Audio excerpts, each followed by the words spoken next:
आप सभी का पुनः स्वागत है। आइए हम मॉडर्न पॉलिटिकल थॉट के अंतर्गत जो सबसे पहले और प्रमुख विचारक हैं राजा राममोहन राय, उसके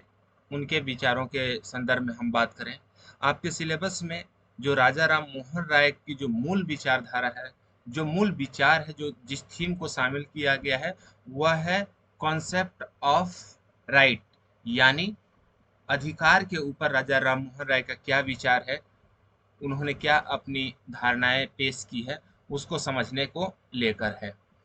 चलिए हम बात करें विषय पर। उससे पहले अगर आप नए हैं, पहली बार वीडियो को देख रहे हैं, तो चैनल को जरूर सब्सक्राइब कर दीजिएगा, जिसके माध्यम से हमारा वीडियो आप तक आसानी से पहुंच पाए। काफ़ी इम्पोर्टेंट थिंकर्स हैं राजा राममोहन राय, और आधुनिक भारतीय विचारकों की जो कड़ी है, उसमें से जो सबसे पहले विचारक है, प्राथमिक विचारक है, उनके रूप में इनको एक पहचान मिली है। एक तरीके से आप मान लीजिए कि जो भारत का जो पुनर्जागरण का जो दौर प्रारंभ हुआ 18वीं शताब्दी में, समाज सुधार आंदोलनों, धर्म सुधार आंदोलनों के माध्यम से, उस कड़ी में जो सबसे प्रमुख विचारक उभर के आते हैं वह है राजा राममोहन राय। राजा राममोहन राय का क्वेश्चन जब आप तैयार कीजिएगा, तो उनके संदर्भ में कुछ बातें हैं जो आपके दिमाग में होनी चाहिए। हालांकि क्वेश्चन आपका जो सबसे ज्यादा केंद्रित होगा इनके अधिकार के ही अवधारणा पर होगा, लेकिन इसके साथ साथ जब आप इस क्वेश्चन को इंट्रोड्यूस कर रहे हो, तो आप इन सारी बातों से परिचित जरूर रहिएगा, ताकि आप उसके इंट्रोडक्शन हिस्से में लिख दें। एक चीज और मैं और क्लियर कर देना चाह रहा हूँ कि जब भी आप भारत के या पाश्चात्य के, हालांकि इस सिलेबस में आपके आधुनिक भारतीय विचारकों के बारे में अध्ययन करना है, तो जब भी आप कोई विचारक को पढ़िएगा, तो उनका जो टाइम पीरियड है जिसमें उनकी प्रासंगिकता उभर के आती है, वह टाइम पीरियड जरूर ध्यान में रखिएगा। जैसे यहाँ पर राजा राममोहन राय की बात हम कर रहे हैं, तो उनका जो जन्म और मृत्यु के बीच का जो समय है वह है 1972 से लेके 1883 तक, यानी 1800 सॉरी 1972 से लेके 1833 तक, 1833 तक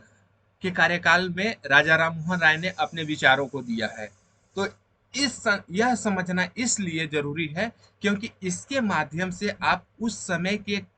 सामाजिक पृष्ठभूमि, राजनैतिक स्थिति का मूल्यांकन कर पाते हैं। क्योंकि कोई भी जब विचारक अपना विचार देता है, या उसकी विचारधारा विकसित होती है, या उसकी जो धारणाएं हैं वह विकसित होती है, उसके ऊपर उसका सामाजिक पृष्ठभूमि का, सामाजिक परिप्रेक्ष्य का, राजनीतिक परिदृश्य का जो इन्वायरमेंट है, उसका सबसे गहरा प्रभाव पड़ता है। कोई भी विचार ऐसे ही नहीं विकसित हो जाता है, वह किस सामाजिक पृष्ठभूमि में रहा है, किस चीज़ों से सबसे ज़्यादा प्रभावित हुआ है, उसकी शैक्षिक स्थिति क्या है, परिवार की स्थिति क्या है, जिस समाज में विद्यमान है उसकी मूलभूत स्थिति क्या है, इसी के अंतर्गत उसके विचारों का भी विकास होता है। तो जब आप आधुनिक भारतीय विचारों के बारे में, जिस भी हम विचारक के बारे में बात करेंगे, तो उनका जो टाइम पीरियड है उसको ध्यान में रखते हुए आप एक सामाजिक स्थिति का मूल्यांकन कर पाएंगे, जिसमें से आप यहाँ पर देख सकते हैं कि 1772 यानी 1972 से लेके 1833 के बीच में एक उपनिवेशवाद का दौर व्यापक रूप से उभर के आया था। और इसी के साथ साथ आप देखेंगे कि भारत में इंग्लिश एजुकेशन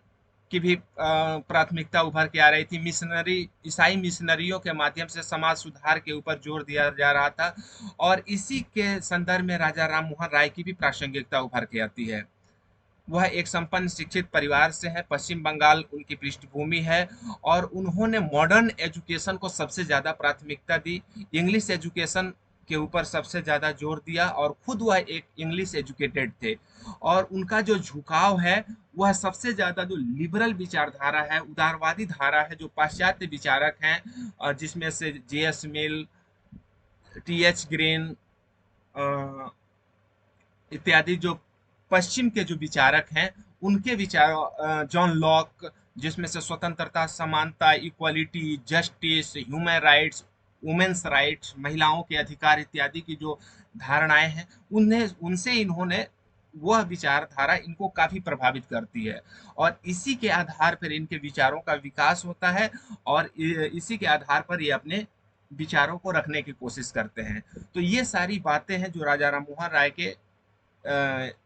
टॉपिक में, आप इसको इंट्रोडक्शन में जरूर रखिएगा। यह आधुनिक भारत के प्रथम विचारक हैं, और इन्हीं के विचारों से भारत में एक पुनर्जागरण का दौर भी माना जाता है, कि जो रेनेसां है, जहां से धर्म सुधार, समाज सुधार, नए नए मूल्यों का आगमन, आधुनिकता का जो बोध है, वह इन्हीं के विचारों से उभर कर आता है। तो इस संदर्भ में आप राजा राम मोहन राय को मूल्यांकन करने की कोशिश कीजिएगा।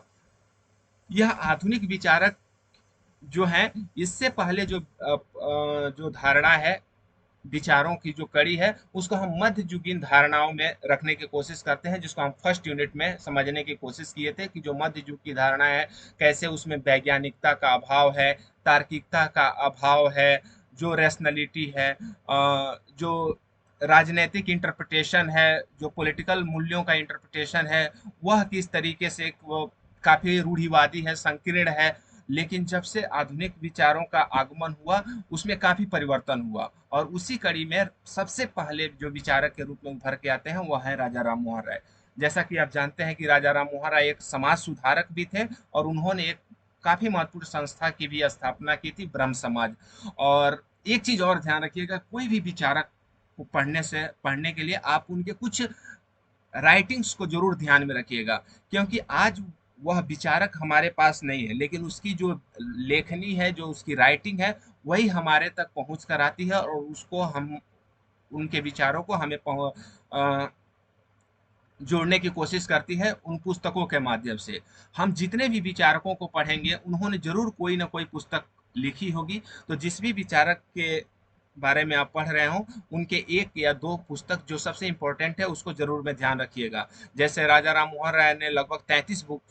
पुस्तकों की रचना की थी, जिसमें तोहफातुल मुआहिदीन, वेदांत गांथा, कंठोपनिषद, ईशोपनिषद, कठोपनिषद इत्यादि प्रमुख इनकी रचनाएं हैं, जो भारत के जो हिंदू मूल्य हैं, हिंदू धारणाएं हैं, हिंदू धर्म ग्रंथ की अवधारणाएं हैं, सामाजिक कुरीतियां हैं, जाति प्रथा पर जो उनके विचार है, सती प्रथा पर उनके विचार है, सभी इनके इन्हीं विचारों के माध्यम से उभर कर आता है। जब राजा राम मोहन राय को आप अध्ययन कर रहे हैं, तो आपको यह जानना सबसे ज्यादा जरूरी है कि उस सामाजिक परिदृश्य में मूल समस्याएं समाज पे क्या थी, जिसके ऊपर राजा राम मोहन राय ने अपने विचार दिए। इसी का उनके ऊपर सबसे गहरा प्रभाव पड़ा, जिसमें से राजा राम मोहन राय जो समाज की कुरीतियां हैं, चाहे वह धार्मिक रूप से हो, सामाजिक रूप से हो, उसमें इन घटनाओं से सबसे ज्यादा प्रभावित थे, जिसमें से बहु ईश्वरवाद, मूर्ति पूजा का खंडन करना, धार्मिक पाखंड का प्रचुरता, अंधविश्वास का प्रभाव, महिलाओं की दयनीय स्थिति, जाति प्रथा, जातिवाद का प्रभाव, अस्पृश्यता की समस्याएं। इसमें से जो मध्य युग में जो हमारा हिंदू धर्म है, जिसको राजा राम मोहन राय यह मानना चाह रहे हैं कि जो प्राचीन हिंदू मान्यताएं हैं, मूल्य हैं, जो सिद्धांत है, वह काफी प्योर है, लेकिन मध्य युग में आते आते इसमें बहुत सारी रूढ़ियां शामिल हो गई, बहुत सारी कुरीतियां शामिल हो गई, जो हमारे हिंदू मूल्यों के खिलाफ है, हिंदू मूल्य में नहीं है। जैसे मूर्ति पूजा, ईश्वरवाद का, बहु ईश्वरवाद का विरोध, हिंदू जो धार्मिक पाखंड है, अंधविश्वास है, जैसे यह भी माना जाने लगा कि समुद्र पार करना एक बहुत बड़ा पाप है, अपराध है, जिसको राजा राम मोहन राय ने तोड़ा। महिलाओं के साथ जो दयनीय स्थिति थी, जो सती प्रथा की धारणाएं शामिल हो गई थी, इस सारे धारणाओं से उनके विचारों को काफी प्रभाव मिला, और इस सब चीजों को उन्होंने अपने विचारों के माध्यम से दूर करने की कोशिश की। इसके साथ साथ आप देखेंगे कि राजा राम मोहन राय के जो विचार हैं, उनके ऊपर जो भारतीय धर्म चिंतन है, जिसमें से हिंदू धर्म, इस्लाम धर्म, क्रिश्चियनिज्म के जो मूल्य हैं, उसने इनके विचारों को काफी प्रभावित किया, और इसके साथ साथ जो पाश्चात्य विचारकों का जो विचार है, उसका भी इनके विचारों के ऊपर व्यापक रूप से प्रभाव उभर के आता है। इन सारे बातों को आप एग्जाम में जरूर इंक्लूड कीजिएगा, जिसके माध्यम से आप किसी भी एक थिंकर्स को समझ पाए। कोई भी थिंकर्स के ऊपर जरूर कुछ ना कुछ, कोई पृष्ठभूमि का, परिदृश्य का, कोई वातावरण, इन्वायरमेंट का प्रभाव उभर के आता है। तो उसी में राजा राम मोहन राय की जब हम बात करते हैं तो उसमें ये सारे बिंदुए हैं। जैसे जो हमारा हिंदू मान्यता है, वैदिक सभ्यता है, वैदिक जो मूल्य हैं, उनसे राजा राम मोहन राय काफी प्रभावित है, और उनका मानना है कि वह एक प्योर आइडियाज है, प्योर मतलब एक शुद्ध मूल्य है, जो बाद में काफी विरूपित हो गया है, उसको सुधारने के ऊपर जोर देना है। वैसे ही इस्लाम ग्रंथ का भी उन्होंने अध्ययन किया, बौद्ध ग्रंथों का भी अध्ययन किया, और उसकी जो मूल बातें हैं उससे प्रभावित हुए, और इसमें जो कुरीतियां आ गई हैं उसको दूर करने पर राजा राम मोहन राय ने जोर दिया। यह सभी धर्मों में विद्यमान जो अच्छाइयाँ हैं उसके ऊपर प्रकाश डालने की कोशिश करते हैं, और इसके साथ साथ जैसा कि हम जानते हैं कि यह प्रथम उदारवादी चिंतक भी हैं भारत के। ये बात ध्यान में रखिएगा, प्रथम आधुनिक विचारक के साथ साथ प्रथम भारत के उदारवादी चिंतक भी हैं, लिबरल थिंकर्स। और जैसा कि हम देख रहे हैं कि ये पाश्चात्य एजुकेशन से इनका शिक्षा दीक्षा हुआ है, इंग्लिश एजुकेटेड व्यक्ति थे, और इन्होंने जो पश्चिम के विचारक थे, पश्चिम की जो विचारधाराएं थी, उनसे प्रभावित होकर अपने विचारों को एक शेप दिया। और पाश्चात्य जो विचारक हैं उनका चिंतन है, इनके विचारों पर काफी गहरा प्रभाव है, जिसमें से हॉब्स, सॉरी, लॉक, जेएस मिल, टीएच ग्रीन इत्यादि जो थिंकर्स हैं, इनके विचारों का प्रभाव उभर के आता है, और भी जितने भी लिबरल हैं। और जब राजा राममोहन राय अपने विचारों को विकसित करने की कोशिश करते हैं तो उनका मानना है कि जो पाश्चात्य के आइडिया है उसको हम भारत के जो जो हमारा प्राचीन आइडिया है, चिंतन परंपरा है, उसके साथ जोड़कर हम एक नई धारणा को विकसित करें। जैसे धर्मनिरपेक्षता को भारत के अध्यात्मवाद से जोड़ने की बात करते हैं, जो पश्चिम की आधुनिकता है उसको अपने भारतीय परंपरा के साथ जोड़ने की बात करते हैं, जो वहाँ की स्वतंत्रता, समानता, बंधुत्व, नागरिकता, न्याय की अवधारणा है उसको भारतीय समाज में जोड़ने की बात करते हैं, उससे उसको समझने की बात करते हैं। इसके साथ साथ जो हिंदू धर्म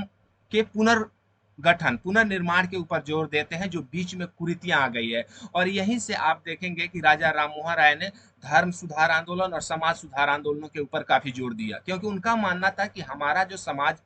वर्तमान समय में है वह ऐसा नहीं है। प्राचीन समय में इसकी काफी विशेषताएं हैं, काफी इसके मूल्य हैं, काफी इसका महत्व है। बीच के समय में बहुत सारी कुरीतियां इसमें शामिल हो गई, बहुत सारी रूढ़िवादी विचार शामिल हो गए, जो हमारे हिंदू समाज का हिस्सा है ही नहीं। तो राजा राममोहन राय इसको पुनर्गठित करने के ऊपर जोर देते हैं, और इसको दूर करने के ऊपर जोर देते हैं। जैसे अंधविश्वास का घोर विरोध किया, जो प्राचीन मूल्य मान्यताएं हैं उसको स्थापित करने के ऊपर जोर दिया, हिंदू धर्म की जो प्राचीन शुद्धता है उसको पुनर्स्थापित करने के ऊपर जोर दिया। तो इस तरीके से एक आधुनिक विचारक के रूप में राजा राममोहन राय की विचारधारा उभर के आती है, जिस पर उन जो भारत की जो प्राचीन विचार है और जो पश्चिम के विचार है, उस दोनों का समायोजन एक साथ आपको दिखाई पड़ता है इनके विचारों के माध्यम से। बाद में यह एक समाज सुधारक के रूप में भी उभर के आते हैं, जिसमें से यह समाज के निर्माण में जो पश्चिम के मूल्य हैं, जो पश्चिम के सिद्धांत हैं, उसके आधार पर अपने समाज को भी विकसित करने के ऊपर जोर देते हैं, जिसमें से सहिष्णुता, टॉलरेंस का कंसेप्ट, सहानुभूति, तार्किकता यानी लॉजिक, इसके आधार पर समाज का निर्माण करना चाहते हैं, न कि रूढ़िवादिता के आधार पर, न कि अंधविश्वास के आधार पर, न कि भेदभाव के आधार पर, न कि असमानता के आधार पर। इसके साथ साथ स्वतंत्रता, समानता, न्याय के जो विचार हैं उसको भारतीय समाज में वकालत करने की जोर देते हैं। सबसे पहले विचारक हैं आधुनिक विचारकों में जिन्होंने व्यक्ति को एक मानव के रूप में समझा, व्यक्ति के मानवता के ऊपर जोर दिया, स्त्री पुरुष के बीच में जो भेद है उसको समाप्त करने के ऊपर जोर दिया, इन दोनों को एक मानव की श्रेणी में रखने के ऊपर जोर दिया। और यही सारे जो मूल्य हैं वो जो मध्य युग के विचार विचार हैं मध्य युग की जो अवधारणाएं हैं, धारणाएं हैं, उससे अलग करके एक आधुनिक विचारकों के रूप में इनको साबित करने के ऊपर जोर देती है, पेश करने के रूप में जोर देती है। और यहीं से जो भारत की चिंतन परंपरा भी है, वह भी एक आधुनिक विचारक के रूप में, विचारों के रूप में विकसित होती है, जिसको बाद के जितने भी विचारक आप आते हैं, देखते हैं, उन्होंने इस मूल्यों के को अपनाया, मानवता के ऊपर जोर दिया। जैसे हम रमाबाई में के अध्याय में भी देखेंगे कि किस तरीके से रमाबाई ने स्त्रियों की जो मूल समस्याएं थी हिंदू समाज में या हमारे समाज में, उसको दूर करने के ऊपर काफी गंभीरता से बात की, जिसमें से एक मानवतावादी अवधारणा उभर कर आती है। सामाजिक कुरीतियों को समाप्त करने के ऊपर जोर दिया, जाति प्रथा, सती प्रथा, महिलाओं की दयनीय स्थिति, जिसमें से इनके विचार है सबसे ज्यादा। राजा राम मोहन राय की जो विचारधारा है, आप महिलाओं के स्थितियों के सुधार के ऊपर देख सकते हैं, जिसमें सती प्रथा को दूर करने के ऊपर था, जिसमें से महिलाओं को सती बनने पर मजबूर कर दिया जाता है। एक हमारे हिंदू समाज में कुरीतियां विलुप्त हो गई थी जब राजा राममोहन राय ने भारतीय समाज में हिंदू धर्म ग्रंथों को पढ़ा, भारतीय सभ्यता को पढ़ा, संस्कृति को पढ़ा, तो उनको लगा कि ये हमारे समाज का हिस्सा नहीं है, ये बीच में आकर शामिल हो गया है, इसको समाज से दूर करना काफी अनिवार्य है। तो इस विचारों के माध्यम से राजा राममोहन राय एक समाज सुधारक के रूप में उभर के आते हैं। इन सारे अवधारणाओं का मूल्यांकन करने के साथ के बाद आप राजा राममोहन राय के अधिकार का के ऊपर जो विचार है, उसके संदर्भ में आप एक मूल्यांकन कर सकते हैं। जब राजा राममोहन राय के अधिकार के कंसेप्ट को आप मूल्यांकन कीजिएगा, तो ये बात जरूर ध्यान में रखिएगा कि राजा राममोहन राय एक लिबरल थिंकर्स है, और जो राइट का कंसेप्ट है, यह सबसे पहले कहाँ उभर के आता है? यूरोप में उभर के आता है। जो पाश्चात्य थिंकर्स हैं, उनके विचारों में उभर के आता है स्वतंत्रता का कंसेप्ट, हॉब्स, लॉक, रूशो, राइट्स का कंसेप्ट। रूशो के विचार में आप देखते हैं, जेएस मिल के विचारों में देखते हैं, आप उसके बाद जितने भी थिंकर्स हैं उनके विचारों में देखते हैं। तो इस तरीके से ये जो विचार है अधिकार के, वह एक उदारवादी विचारधारा है और एक मॉडर्न आधुनिक मूल्यों पर आधारित है। अधिकार मतलब कि स्त्री या पुरुष को जेंडर के आधार पर भेदभाव न करके समाज से वंचित किया जाए, बल्कि उसको एक समान मानव के आधार पर व्यवहार करते हुए दोनों को समान अधिकार दिया जाए। चाहे वह सामाजिक अधिकार हो, राजनैतिक अधिकार हो, आर्थिक अधिकार हो या संपत्ति का अधिकार हो, समाज में जो अधिकार एक व्यक्ति को मिलता है, वही पुरुष को मिलता है, वही अधिकार समाज में एक स्त्री को भी मिलना चाहिए। इसी के साथ साथ समाज में जो एक अधिकार उच्च वर्ग के व्यक्तियों को मिलता है, नागरिकों को मिलता है, वही अधिकार समाज में जो निम्न वर्ग के लोग हैं उनको भी मिलना चाहिए। किसी भी प्रकार का भेदभाव नहीं होना चाहिए, यानी मानवता के मूल्य पर आधारित जो अधिकार के मूल्य हैं, उसके ऊपर राजा राममोहन राय ने काफी मजबूत विचार दिए हैं, काफी प्रमुखता से विचार दिए हैं। और यहाँ पर एक बात और जोर देना चाहेंगे कि जो राजा राममोहन राय के विचारों के ऊपर जो प्रभाव पड़ा, वह पाश्चात्य विचारों के थिंकरों का है, जिसके माध्यम से वह भारत में जो विद्यमान और रूढ़ियां है, कुरीतियां हैं, उसके ऊपर यह जोर देने की बात करते हैं। अधिकार के विचार, ये आपका जो पूरी टॉपिक है इसी विचारों के ऊपर है, राजा राममोहन राय के विचार के ऊपर ही निर्धारित है, इसी को समझना है। इसके बाद आप जो स्वतंत्रता की अवधारणा है, उसमें से राजा राममोहन राय एक राजनैतिक स्वतंत्रता के ऊपर काफी बल देने की बात करते हैं, प्रेस की स्वतंत्रता के ऊपर बात देने की बात करते हैं, और उनका मानना है कि इसको हम समाज में तभी ला सकते हैं जब पश्चिम के शिक्षा, पाश्चात्य शिक्षा के ऊपर हम बल दें, पश्चिम के शिक्षा के माध्यम से हम अपने समाज का विकास करें, क्योंकि इसी के माध्यम से हमारे समाज में नए मूल्यों का उभार होगा, नए मूल्य उभर के आएंगे, आधुनिक मूल्यों से लोग परिचित होंगे, लोगों में विकास होगा, तभी हम अधिकार की अवधारणा को, स्वतंत्रता की अवधारणा को विकसित कर पाएंगे और उसको इम्प्लीमेंट कर पाएंगे, लागू कर पाएंगे। इसके साथ साथ जैसा कि आपने देखा कि राजा राममोहन राय नागरिक अधिकारों के ऊपर सबसे गंभीर विचार देते हैं और वह समाज में प्रत्येक व्यक्ति को समान नागरिक अधिकार की वकालत करने के ऊपर जोर देते हैं,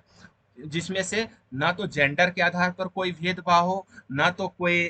उच्च वर्ग निम्न वर्ग के आधार पर भेदभाव हो, ना तो रंग के आधार पर भेदभाव हो। मतलब सभी को एक नागरिक के आधार पर जो पाश्चात्य विचारकों के चिंतनों में उभर के आता था, उसको राजा राममोहन राय भारत में एक नागरिक विचारों के आधार पर नागरिकों के अधिकार पर लागू करने की वकालत करते हैं। इनका जो विचार था वह अधिकार पश्चिम के नागरिकों को प्राप्त था। यहाँ पर टाइपिंग मिस्टेक है थोड़ा सा। मतलब जो राजा राम मोहन राय हैं, उन्होंने जो पश्चिम में जो नागरिकों को अधिकार प्राप्त है, जो मूल्य मिले हुए हैं राज्य के द्वारा, उन सारे अधिकारों को भारत में लागू करने के ऊपर जोर देते हैं। और जैसा कि आप जानते हैं कि जो 18वीं सदी सदी है, जिसके संदर्भ में राजा राममोहन राय अपने विचारों को दे रहे हैं, उस समय भारत में ब्रिटिश शासन व्यवस्था स्थापित थी। जो यहाँ का राजनैतिक कंट्रोल था, नियंत्रण था, वह ब्रिटिश के ऊपर था। तो इसीलिए राजा राममोहन राय बार बार सरकार से, राज्य से यह विनती करते हैं कि जो अधिकार ब्रिटेन में नागरिकों को प्राप्त हैं, जो स्वतंत्रता ब्रिटेन के नागरिकों को प्राप्त है, जो न्याय की अवधारणा ब्रिटेन में नागरिकों को प्राप्त है, वे सारी अवधारणाएं, सारे अधिकार, सारे न्याय, सारे स्वतंत्रता भारतीय नागरिकों को भी प्राप्त होने चाहिए। यह दोहरा रवैया ब्रिटिश सरकार का नहीं होना चाहिए कि अपने नागरिकों को इतनी स्वतंत्रता, समानता, न्याय, अधिकार, मानव अधिकार प्राप्त हो और वही शासन व्यवस्था दूसरे देश के नागरिकों के साथ शोषण करे, दोहरा रवैया अपनाए। तो इस तरीके से राजा राम मोहन राय के जो अधिकार का अवधारणा है वह उभर के आती है। जो पाश्चात्य अधिकार की अवधारणा है उसको भारत में स्थापित करने के ऊपर जोर देते हैं। इसमें जो सबसे इंपॉर्टेंट है वह है अभिव्यक्ति के स्वतंत्रता का अधिकार, संपत्ति रखने का अधिकार, धर्म को मानने का अधिकार। इन तीन अधिकारों को आप बिल्कुल ध्यान में रखिएगा कि राजा राममोहन राय के जो अधिकार का कॉन्सेप्ट है, उसमें से जो व्यक्ति के राइट ऑफ एक्सप्रेशन है, freedom of right to expression, जिसमें से वह अपने विचार व्यक्त कर सके। क्योंकि आप जब कॉलोनियल टाइम पीरियड के इस दौर को देखेंगे, जिसमें से आप देखेंगे कि किस तरीके से प्रेसों की स्वतंत्रता को कंट्रोल करने के लिए ब्रिटिश ने कानून लाया।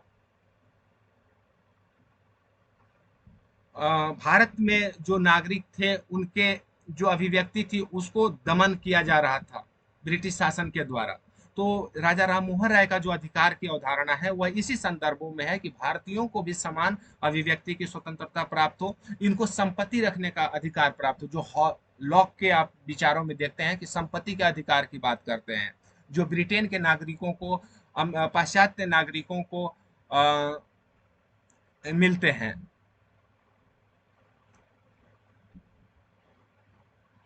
रूसो ने जिस अधिकार की बात की है, उस अधिकार को राजा राममोहन राय अपने विचारों के माध्यम से भारत में भी स्थापित करने के ऊपर जोर देते हैं। इसके साथ साथ जो शासक वर्ग है और शासित वर्ग है, यानी शासक सरकार और जो नागरिक हैं जो शासित होते हैं, इन दोनों के बीच में भी समान अधिकार की अवधारणा होनी चाहिए। कोई इसमें भेदभाव नहीं उभर के आना चाहिए। इसी के साथ साथ राजा राममोहन राय प्रेस की स्वतंत्रता के ऊपर काफी जोर देते हैं और प्रेस के इम्पोर्टेंस को सबसे प्रमुख मानते हैं समाज में, क्योंकि मानते हैं कि इसी के माध्यम से सरकार के ऊपर दबाव बनाया जा सकता है, सरकार की आलोचना की जा सकती है, जो समाज के मुद्दे हैं, समस्याएं हैं, जो मूल्य हैं, उसको हम बाहर ला सकते हैं, लोगों तक पहुंचा सकते हैं। और एक तरीके से मानते हैं कि भारत में जो प्रेस की स्थापना है, पत्रकारिता की स्थापना है, उसमें राजा राममोहन राय को सबसे प्रथम स्थान मिलता है, जिन्होंने इस मूल्य को स्थापित किया।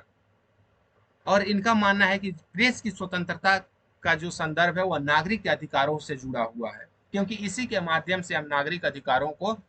सरकार तक उठा सकते हैं, समाज तक उठा सकते हैं। इसके साथ साथ राजा राममोहन राय राज्य के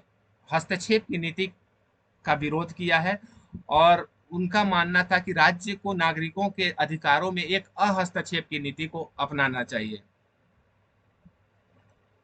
राज्य को व्यक्ति के अधिकारों में, स्वतंत्रता में ज़्यादा हस्तक्षेप नहीं करना चाहिए। व्यक्तिगत संपत्ति के अधिकार की काफ़ी वकालत की है और इसके साथ-साथ इन्हीं सारी धारणाओं के साथ राजा राममोहन राय को एक अंतर्राष्ट्रीयवाद के विचारक के रूप में भी स्थान मिलता है, जो पूरे विश्व को एक साथ अंतर्राष्ट्रीय सह अस्तित्व के विचारों का समर्थन करते हैं, वकालत करते हैं। तो इस संदर्भों में हम राजा राममोहन राय के जो विचार अधिकार की अवधारणा है उसका मूल्यांकन कर सकते हैं। एक बार मैं लास्ट में कंक्लूड जरूर कर दूं कि जब आप यह बात ध्यान में रखिएगा कि राजा राममोहन राय को जब आप लिख रहे हो तो राजा राममोहन राय की पृष्ठभूमि, टाइम पीरियड 1772 से 1833 के बीच, इस समय जो राजनीतिक व्यवस्था थी वह भारत में उपनिवेशवादी शासन व्यवस्था थी,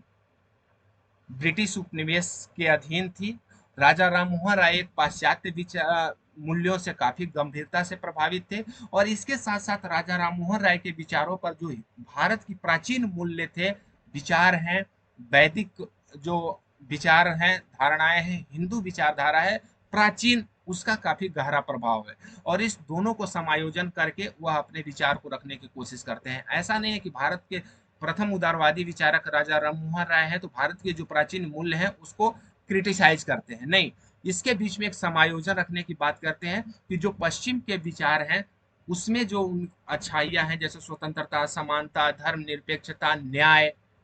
और भारत के जो विचार हैं जैसे आध्यात्मिकतावाद, व्यक्ति के मूल्यों पर जोर, धर्म की प्रासंगिकता, इन दोनों को साथ में लाकर विचार रखने की कोशिश करते हैं। इसके बाद राजा राममोहन राय बीच के समय में जो हमारे समाज में कुरीतियां उत्पन्न हो गई, रूढ़िवादिता उत्पन्न हो गई, जिसका प्रभाव हमारे समाज पर दिखाई देता है, उसको दूर करने की बात करते हैं। चाहे वह जाति प्रथा पर आधारित हो, महिलाओं की स्थिति पर आधारित हो, सती प्रथा के रूप पर आधारित हो, या किसी भी संदर्भ में यह आधारित हो। तो इसके साथ साथ राजा राममोहन राय के विचार उभर के आते हैं और ये सारे धारणाएं उनके विचारों को प्रभावित करते हैं, जिसमें से पश्चिम के विचारों का काफी गहरा प्रभाव है। इसी कंटेक्स्ट को ध्यान में रखते हुए राजा राममोहन राय का जो विचार है अधिकार के ऊपर, उसके संदर्भ में आप मूल्यांकन करने की कोशिश कीजिएगा, जिसमें से प्रेस की स्वतंत्रता, नागरिक अधिकार, अभिव्यक्ति के अधिकार, संपत्ति रखने का अधिकार, धर्म मानने का अधिकार इत्यादि के ऊपर काफी गहरा प्रभाव इनका उभर के आता है और यहीं से इनके विचारों की अवधारणा विकसित होती है और इसकी प्रासंगिकता उभर के आती है भारत के आधुनिक विचारकों के श्रेणी में। आई होप आप लोग राजा राममोहन राय को अच्छे से समझ पाए होंगे। चैनल से नए हैं तो जरूर सब्सक्राइब कर दीजिएगा। मिलते हैं हम अगले वीडियो में, तब तक के लिए आप सभी को बहुत बहुत धन्यवाद। अपने अच्छे से एग्जाम तैयार कीजिए। All the best.